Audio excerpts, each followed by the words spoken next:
ആ മോൻ എന്നെ ഇത് ചെയ്തപ്പോ എനിക്ക് സഹിക്കുന്നില്ല, ഇനി സഹിക്കത്തില്ലേ.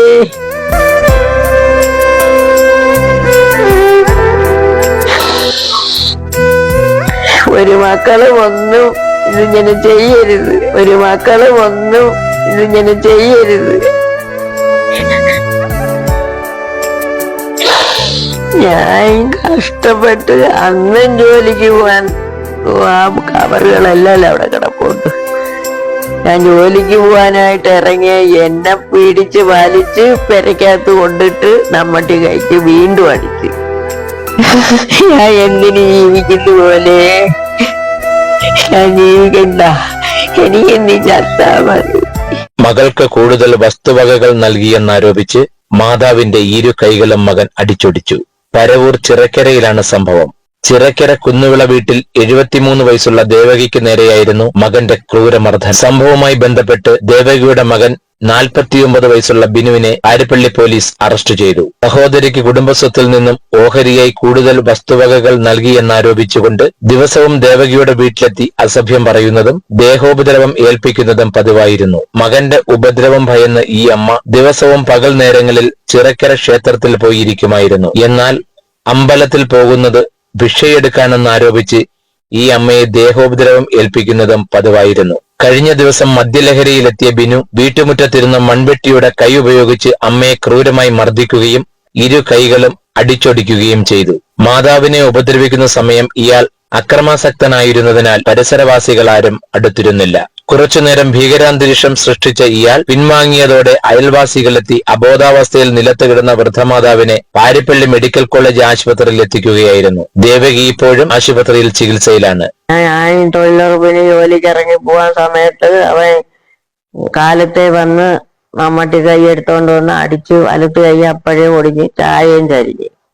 പിന്നെ വന്ന് അടിച്ച അടി അത്രയും ഞാൻ തടഞ്ഞാണ് ഈ കൈ ഒടിഞ്ഞത്. പിന്നെ ഈ ഇളിക്കൂട് മൊത്തം പൊട്ടല്ലേ ഉള്ളു. നാ മോന് കാണണമെങ്കിൽ ഇതാ ഇവിടെ ഇരിപ്പുണ്ട്. എക്സ്റേ എടുത്തത് മൊത്തവും ഇരിപ്പുണ്ട്, എടുത്ത് കാണും.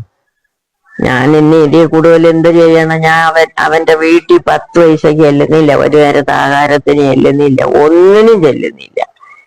എന്നെ അവൻ ചെയ്യുന്നത് ദൈവശിക്ഷ അവന് എന്നെ കിട്ടും.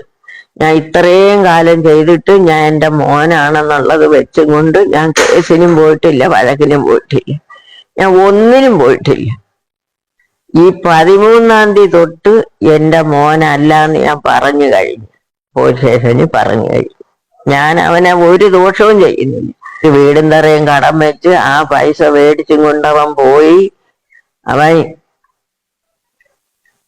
ബൈക്ക് സെറ്റ് എടുത്ത് ആദ്യം 50 അത് ഞാൻ കടം മേടി തീർന്നവൻ വീണ്ടും 50 അത് ഞാൻ അടച്ചില്ല, അടയ്ക്കാതെ ഇട്ടിരുന്നു. അത് 1.5 ലക്ഷം രൂപയായപ്പോൾ ബാങ്കിൽ നിന്ന് ഞാൻ ഇതുപോലെ ആശുപത്രി ഹാർട്ടിന് അസുഖമായിട്ട് ഇവിടെ കിടക്കായിരുന്നു. ഇവിടെ ചെന്നപ്പോൾ നോട്ടീസൊക്കെ ഒട്ടിച്ചാക്കുന്നു. അത് കണ്ട് എനിക്ക് ശരീരം പിന്നെ വയ്യാതായി ഇവിടെ വന്ന് കിടന്നിട്ട് വീണ്ടും ഞാൻ ആശുപത്രിയിൽ പോയി. അവിടെ പോയി ഇവിടെ വന്ന് 6 ദിവസം കണ്ട് പിന്നെ കിടന്നിട്ട് അവിടെ ചെന്നപ്പം ശിക്ഷ തന്നെ. നോട്ടീസൊക്കെ ഞങ്ങളൊക്കെ കൊണ്ടുപോയി. ആ കട എങ്ങനെ തീർന്നെന്ന് പോലും എൻ്റെ മോൻ ചോദിച്ചിട്ടില്ല. എനിക്ക് കമ്പനിയിൽ നിന്ന് കിട്ടിയ പൈസ മേടിച്ച് ഞാൻ കടം മേടിയിട്ട് ആ വസ്തു ഞാൻ കടം തീർത്തെടുത്ത്.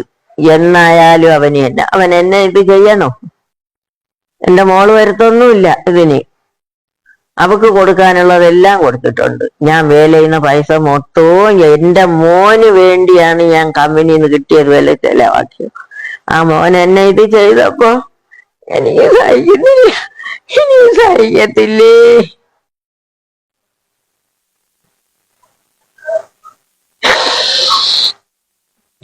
ഒരു മക്കളും ഒന്നും ഇതിങ്ങനെ ചെയ്യരുത്.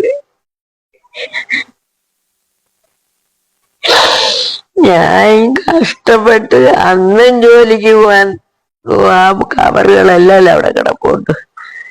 ഞാൻ ജോലിക്ക് പോവാനായിട്ട് ഇറങ്ങിയ എന്നെ പിടിച്ച് വലിച്ച് പെരക്കകത്ത് കൊണ്ടിട്ട് നമ്മട്ടി കൈക്ക് വീണ്ടും അടിച്ച്. എനിക്ക് ചോറൊക്കെ വേവിച്ചു കൊണ്ട് തരുന്നത് എൻ്റെ മോളാണ്. അവള് വേവിച്ചു കൊണ്ടുവന്ന് തരും. അവള് ജോലി സ്ഥലത്ത് കൊണ്ടാക്കും, തിരിച്ച് എന്നെ വീട്ടിൽ കൊണ്ടാക്കും. അതിനവൻ പറയുന്നത് ബംഗാളികളെ ചുമക്കുന്ന കണക്ക് ചുമക്കുന്നു, കൊണ്ടാക്കുന്നു, വീട്ടിൽ കൊണ്ടാക്കുന്നു, അമ്പലത്തിൽ കൊണ്ടുപോകണം. ഞാനൊരു അമ്പലവാസിയാണ്. ഞാന് എന്നും ചെറുക്കര അമ്പലത്തിൽ പോവും. പിന്നെ അവിടെ ഭിക്ഷ എടുക്കാനാണ് പോണോന്ന് വരെ പറഞ്ഞു. എനിക്കൊരു മാനക്കേടുമില്ല. ഞാനത് ചെയ്തിട്ടുണ്ടെങ്കിലല്ലേ. അവിടെ 4 വശവും ക്യാമറ ഇരിപ്പുണ്ട്. നടയിലിരിക്കുന്നവരൊക്കെ എന്റെ കൂടെ ഭയങ്കര സ്നേഹമാണ്. എന്റെ കൊച്ചുങ്ങൾ വരെ എനിക്ക് പൈസ വേണമെങ്കിൽ തരും. ഞാൻ ചെന്നില്ലെങ്കിൽ എന്നെ തിരക്കും. അവിടെ ഇരിക്കുന്ന സ്റ്റാഫുകൾക്കല്ല, ഞാൻ അവിടുത്തെ സ്റ്റാഫ് പോലും അല്ല. എന്നാലും എനിക്ക് ഓണത്തിന് കൈലിയായാലും ഏത് സാധനം വേണമെങ്കിലും മേടിച്ച് എനിക്ക് ചെറുക്കര അമ്പലത്തിൽ നിന്ന് എനിക്ക് തരും. ഞാൻ അവിടെ ഒന്നിനും പോകത്തില്ല. ഞാൻ നടയിൽ വിളക്ക്, ഈ ചുറ്റുവിളക്കൊക്കെ ഉണ്ടെങ്കിൽ കാണാനാണ് പോണത്. അവിടെ ഇച്ചിരി നേരം ചെന്നിരിക്കുമ്പോ എനിക്ക് സമാധാനം ഉണ്ടെന്നും പറഞ്ഞാണ് ഞാൻ പോകുന്നത്. അല്ലാതെ ഞാൻ അവിടെ ഭിക്ഷ എടുക്കാനല്ല പോണത്. അതുവരെ എന്നെ നാണം കെടുത്തി എന്നെ പോയി. ഞാൻ എന്തിന് ജീവിക്കുന്ന പോലെ ഞാൻ ജീവിക്കണ്ട. നാട്ടുകാർ വിവരം പോലീസിൽ അറിയിച്ചതിനെ തുടർന്ന് ചാത്തന്നൂർ ACP ഗോപകുമാറിന്റെ നിർദ്ദേശപ്രകാരം SI-മാരായ നിതിൻ നളൻ, ജയപ്രകാശ്, ബിജു, അഖിലേഷ്, CPO-മാരായ നികേഷ്, WPC നിത എന്നിവരടങ്ങുന്ന പോലീസ് സംഘമാണ് പ്രതിയെ അറസ്റ്റ് ചെയ്തത്. അറസ്റ്റ് ചെയ്ത പ്രതിയെ കോടതിയിൽ ഹാജരാക്കി റിമാൻഡ് ചെയ്തു. News bureau, face to face media, Kollam.